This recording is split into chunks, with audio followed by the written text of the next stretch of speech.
people to start making some changes. Let's change the way we eat, let's change the way we live, and let's change the way we treat each other. You see, the old way wasn't working, so it's on us to do what we gotta do to survive. Promotional considerations paid for by the following.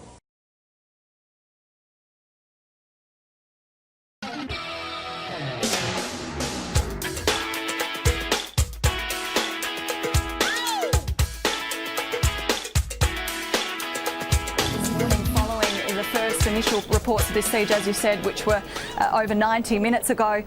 The Deputy Prime Minister Warren Truss has put out some information. He says that despite reports that the airspace over Sydney has been shut down, he says that's not the case. But what is happening is that there are helicopters flying above, as you'd imagine. Monis was killed. 2 of his hostages died as well, including 38-year-old Katrina Dawson, who was well known to these Australian television anchors. A mother of 3 children. Also killed 34-year-old Tori Johnson, the cafe manager being hailed as a hero. Witnesses say he died trying to disarm the gunman. Tori was an amazing man. We're all deeply saddened in this company by what has occurred.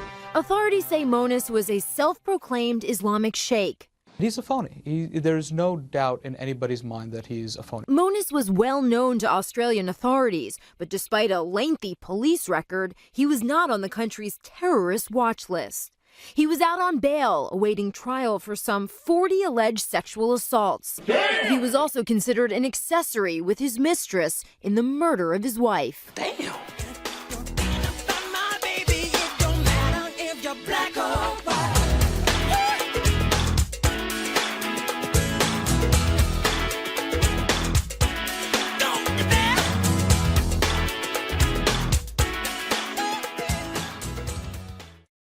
Where a gunman is holding staff and customers hostage. 5 people have managed to escape. Police say negotiators are in contact with the gunman. The motive of the gunman is unclear, but earlier a black flag with Arabic writing was placed on the cafe's window.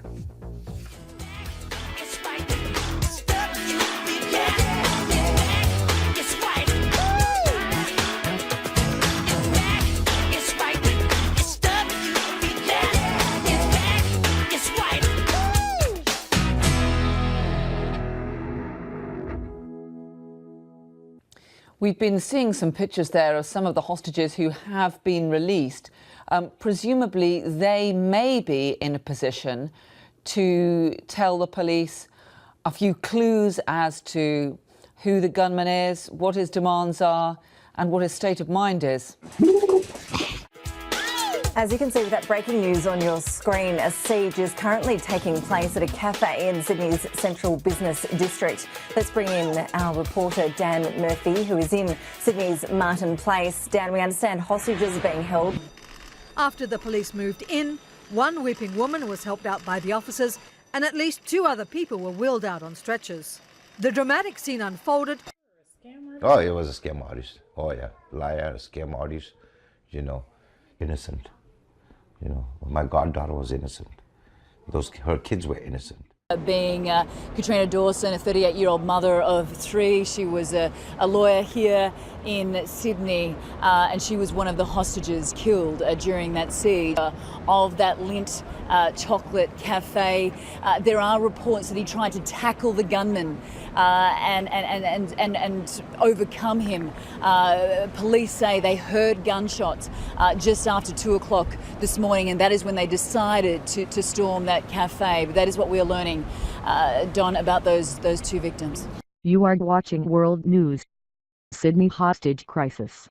This pen is my gun, and these words are my bullets. The fact of the matter is, taking a shot would have meant the window would have shattered, glass would have splattered, that would have put the hostages at risk, the bullet could have been deflected, a whole series of issues, and they didn't know enough about the gunman. The explosion of a flash grenade inside the Lindt Cafe.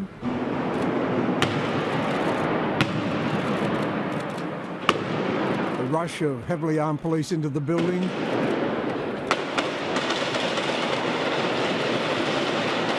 Action from police. They in my mind, and probably anyone else's that seeing it. I don't think they're going to sit around and wait for another hostage, you know, to have with sort of no fear for their own safety to get people out. I'm never going to forget that.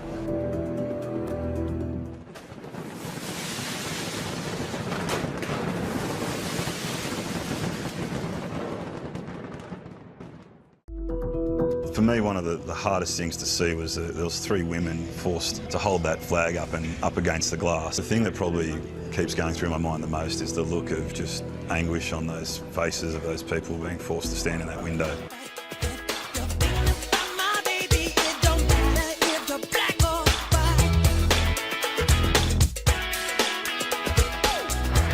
Well, this is the man local media in Sydney are reporting to be at the centre of this siege. He's 49-year-old radical Muslim cleric Sheikh Man Haron Monis. Good morning, or good night your time, I guess it is early. Tell us what we know about this man, because he is well known to the police in Sydney, isn't he? He has a string of charges against him, including an accessory to murder, sexual assault, and also, worryingly, a case which is quite well known amongst Australians is this is the man who sent abusive letters to family members of 8 soldiers who were killed. We know who his name is, or what his name is now. His name is Man Haron Monis. He is a radical Muslim cleric, a self-proclaimed cleric. He goes by the title of Sheikh, but as I said, self-proclaimed.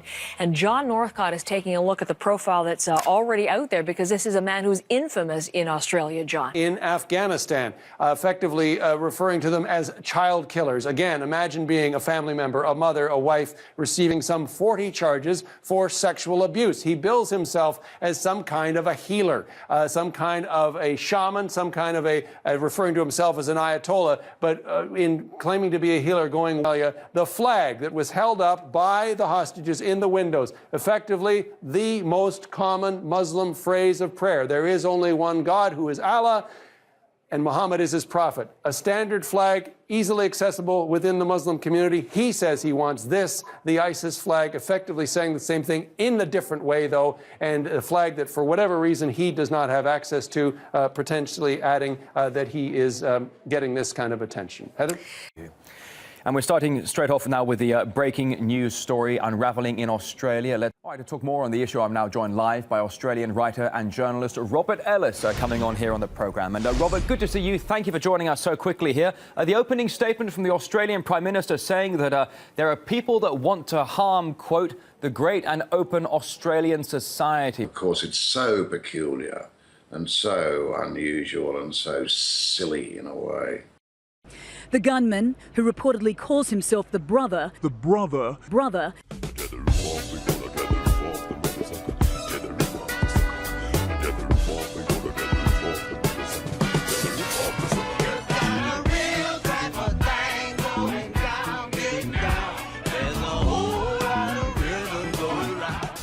has contacted 3 local news outlets making demands. One, an ISIS flag in exchange for one hostage. When we saw that rush of escapees, we could see from up here at this vantage point, the gunman got extremely agitated as he realised those 5 had got out. He started screaming orders at the people inside. The hostages remained behind. Now, we just want to tell our viewers exactly where this cafe is located. It is in the heart of the city. Sydney's Great Hall filled with mourners, and the screen filled with happy memories of Katrina Dawson. She was destined to change the world, just not the way it's happened. Before the cruelest twist of fate, Katrina achieved so much.